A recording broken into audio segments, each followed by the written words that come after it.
What's up everyone, welcome to my channel. I'm Ryan Becker and every week I drop a new video where I talk about absurd issues in religion, culture, and society. This week's absurdity, burning Bibles.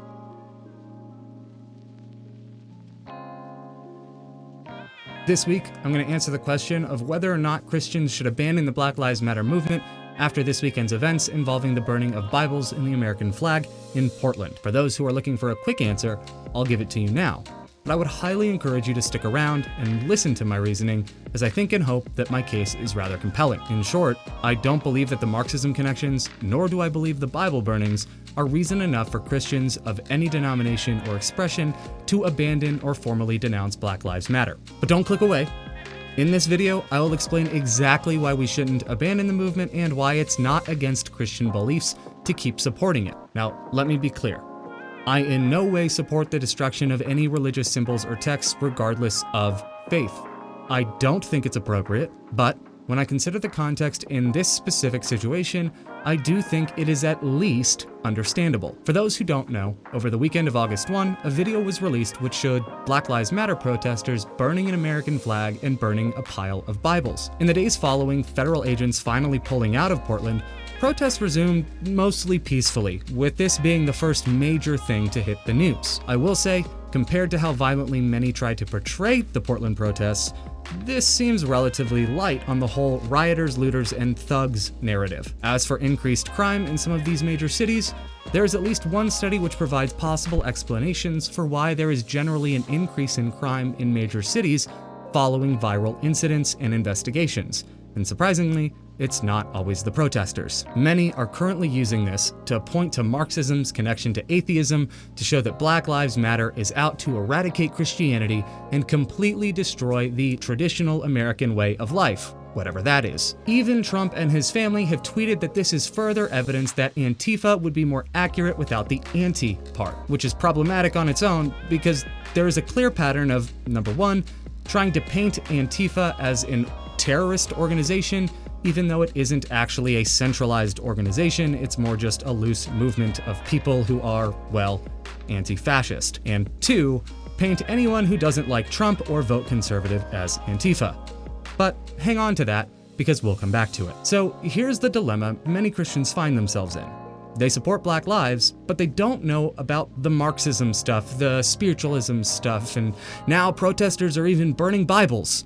I want to fight for justice, but I don't want to support an organization that is actively trying to uproot or eradicate my belief system. Fair. For Christians already opposed to the Black Lives Matter movement, this is just one more reason they will now cite for why Christians should not support it. So what do those of us caught in the middle do? Well, first, we need to learn the whole story. While yes, the fires were started by Black Lives Matter protesters, an equally important detail conveniently left out of most critical talking points is that the fire was also stopped by Black Lives Matter protesters. In fact, here's an excerpt from the New York Post coverage of this story, which is a more conservative outlet. The fire was later put out by members of the Moms United for Black Lives Matter, who doused the flames with bottles of water and stomped on the embers, according to Coin 6, a local CBS affiliate television station in Portland. So, if your dilemma is that Black Lives Matter protesters start fires and light Bibles on fire, well, now you have a modified dilemma, as Black Lives Matter protesters are also the ones who put the fire out. If you can use the protesters who started the fire as a reason against Black Lives Matter, then those who put out the fire serve as an equally strong reason to support Black Lives Matter. But I would go one step further, and I would say that those who worked to undo or stop the damage of some protesters who did something wrong are the more effective representatives of Black Lives Matter. Now, for my next point, you may want to say that I'm pulling a straw man or engaging in whataboutism, but I can assure you that I am not, as it comes from asking one fundamental question. Why exactly would these protesters be so fed up that they would resort to burning Bibles in order to make their point? Put another way, what did Christianity do that has made them so angry? And now we circle back around to my earlier point about Trump. As it turns out, the form of hyper-conservative Christianity that is currently dominant in some media outlets and politics in general is the exact thing that has been weaponized and used against Black people throughout American history, as well as other people of color. Christianity was also used in the decades following slavery to defend Jim Crow laws and segregation, and there are many Christians in America today that genuinely believe that Christianity favors white people. Others simply use it as a tool to gain political support, like Trump. Many of those people are either directly involved in politics or they've built their political success on the backs of the religious right who endorsed them, like Trump securing the support of men like Jerry Falwell Jr., the president of Liberty University, and Franklin Graham, the son of Billy Graham. This is my point. The form and expression of Christianity that they are rejecting and protesting is the Christianity that supported enslaving their ancestors, oppressing family members that are still alive today, and is currently being used in the political sphere to discredit their movement and sustain policies and practices which keep people of color in a permanently disadvantaged state. Their issue typically isn't with Jesus himself. Their issue is with those who are doing terrible things in his name.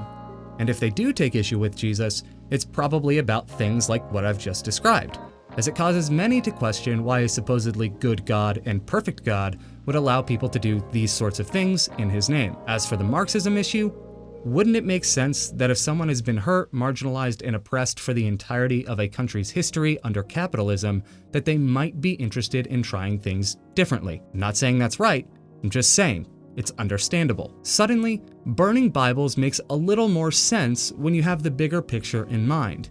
And the most depressing thing, in my opinion, is the way many Christians have idolized the Bible, and this is exemplifying that perfectly. Many Christians right now are more upset about a Bible being set on fire by marginalized and angry people than they are at the consistent and historical and present injustices carried out using the Bible as their justification to do so. What's worse, a Bible being set on fire, or a Bible being used to destroy lives and oppress people that God loves? See, it's okay to be upset that an important religious item to you is being burned.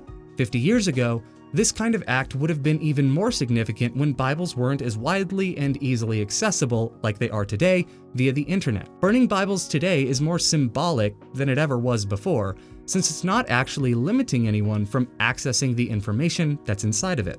So we don't need to be in a full-on uproar over something that really doesn't have that big of a practical impact in the grand scheme of things. But there's one more possibility, and I'll invite you to enter the conspiracy section of my brain. One thing that was proven over and over again during the initial George Floyd protests was that those who were starting the riots and actually committing the crimes were mostly protest infiltrators.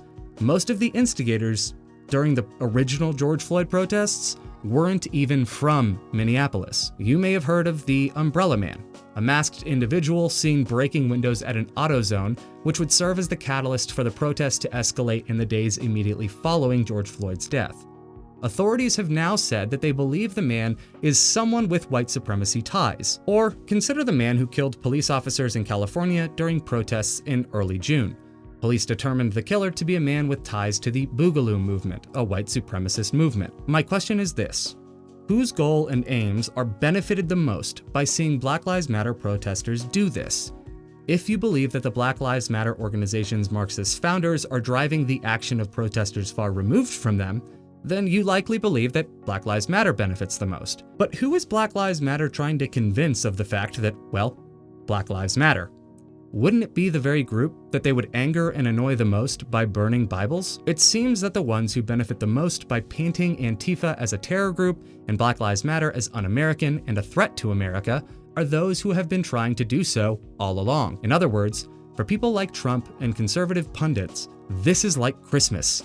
This gave them everything they needed to further convince those who already think Black Lives Matter is evil to believe that narrative even more. Now, look, I don't have definitive proof that an agent provocateur or a planted protester was responsible for the Bible burning. But given the pattern of how the religious right has consistently used the more violent parts of the protests to further a very specific agenda and narrative, I can't rule it out. The riots were already proven to be sourced to completely different people from the Black Lives Matter protesters time after time in recent months. So it wouldn't surprise me at all to find that this was some independent party trying to further discredit Black Lives Matter protests. While Trump and those using this to further their agenda are likely not directly responsible for it, they are still using it to make outrageous claims and rile people up against Black Lives Matter. And it makes it that much harder for people of color to achieve their goal of ending racist policies and practices and transforming racist systems into ones which truly value all Americans fairly and properly. Given how things have played out since the beginning of these protests,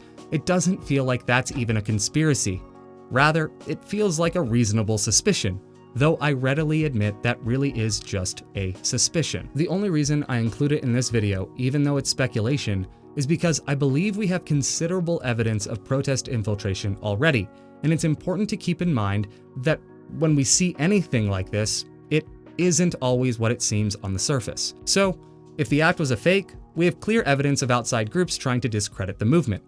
But if it really was genuine protesters, then it's not that hard to figure out why they would be angry enough to do it. Once again, I'm not saying that I support the burning or destruction of any religious item, especially the Bible.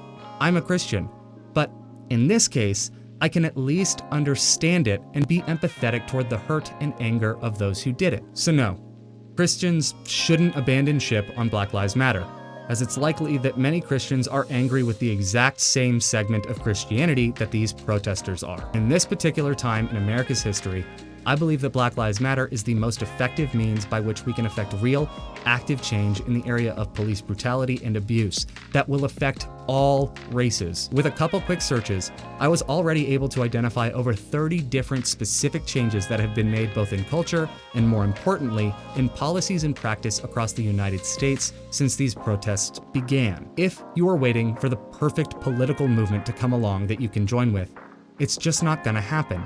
No movement will ever be so perfect that a large number of people can join it without question or disagreement. In fact, most of us work for organizations or belong to groups that we do not always agree with, and many of us shop at stores that use unethical business practices to make and sell their products. It is impossible in 2020 to find perfect alignment.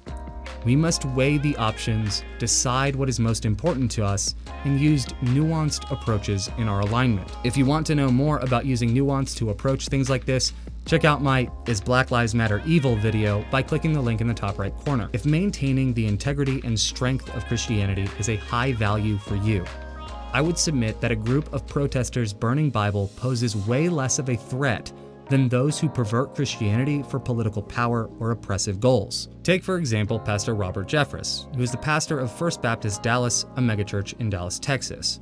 In a recent interview, he said that only evangelicals who sold their soul to Satan would vote for Joe Biden in November. In other words, we have bigger things to worry about and invest our energy toward. The burning of Bibles should not bother Christians more than the mistreatment of people that God loves by those claiming to be God's followers. So I hope this video has given you some perspective on what's going on and helped you come to a decision on how you should engage with Black Lives Matter. I'd love to hear your thoughts on all of this, so leave a comment down below. And if you're interested in engaging with my other content, check out the description for links to my podcasts Absurdity and A Beautiful Faith, as well as the great shows on the Absurd Podcast Network. At the end of each video, I pay a sugar tax for you so you can have something to brighten your day. So if you love dogs, and corgis especially, then enjoy some B-roll of my corgi, Sugar. If you enjoyed this video, leave a thumbs up, click that subscribe button, and share this video with a friend. Thanks for watching, and remember, Black Lives Matter.